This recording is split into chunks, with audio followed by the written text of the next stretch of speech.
Kangal Empire dostları. Bu kurt videoları gerçek mi, yapay zeka mı? Birlikte izleyerek buna karar verelim mi? İlk videoda Kangal resmen rüyalar aleminde kurt kovalıyor. Kurtlar bırak koyunları, Kangal'ı sırtlayıp doğduğu şehir Sivas'a götürse bile belli ki yine uyanmayacak gibi. Bu videoda kurdun bir Kangal'a bu kadar yaklaşması olacak iş değil. Kurdun koyun ağına bu kadar yaklaşması, Kangal'ın kurdu gördüğü o anlar, Kangal resmen dona kalmış gibi.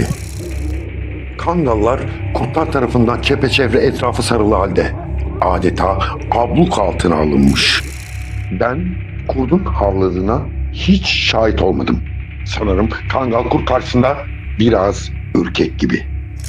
Son videoda Kangal ve kurt karşı karşıya.